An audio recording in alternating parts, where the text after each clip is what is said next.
Welcome to Bluegrass Home and Garden TV. Bluegrass Home and Garden TV is brought to you by Jimmy Nash Homes, Comfort Heating and Air Conditioning, Springhouse Gardens, Back Construction, and by Dinger's Hearth Patio and Grill. Join us now for Bluegrass Home and Garden TV with Amber Canoy. We're continuing to try to answer all the questions that you're submitting on the website. We're here with Richard Weber of Springhouse Gardens right now because Susan from Lexington, Richard, asked, she has a pin oak and she's wanting to know what kind of flowers she could plant in the shade underneath that pin oak because she's been having a hard time. So you're going to give us an idea, but you're also going to give us an idea of a planter we could do to maybe sit on the back porch that doesn't get a lot of sunlight. That's right. Most people have a shady area, whether it's under an eaves or by their front door, that doesn't get a whole lot of direct sun. So we get lots of questions about what can you plant there besides like impatiens or begonias, which are great plants that are annual flowers, which we know what an annual flower is. You have to plant it every year. Yeah, it doesn't come back. and a pot of impatiens is wonderful, and during the month of May and June, that's a very typical thing for people to come out and do. But before that, like right now in early spring or mid-spring, what you can do is use a wide variety of perennial plants and maybe even throw in a little dwarf evergreen or something. This is a dwarf Alberta spruce.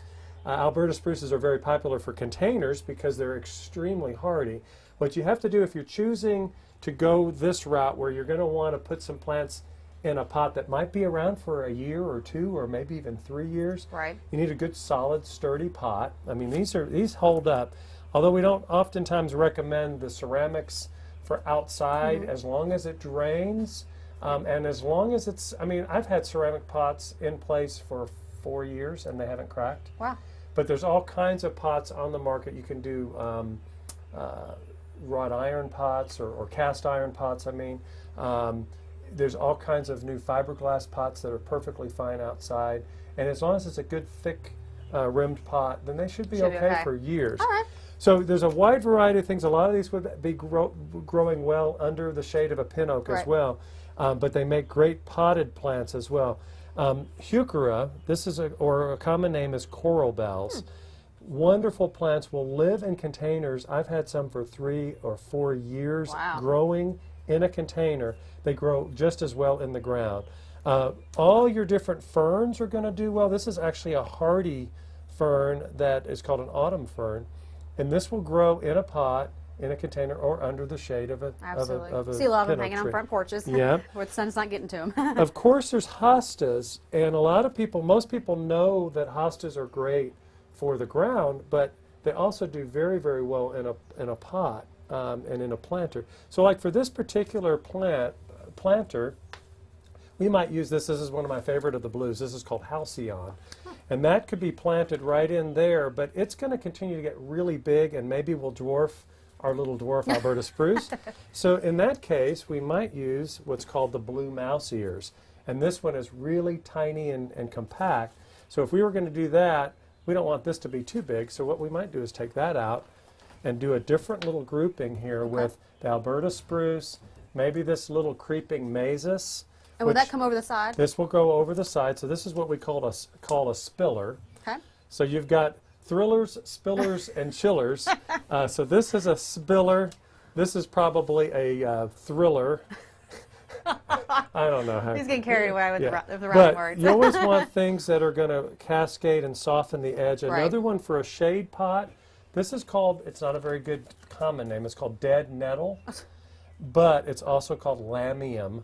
And this is a great plant for dry shade. Also does wonderfully in containers because what's going to happen is this starts to grow, that's going to be hanging down. And look at that color with the blue pot. And then maybe what we would do is put a coral bell back behind here to give you a little bit of that burgundy color.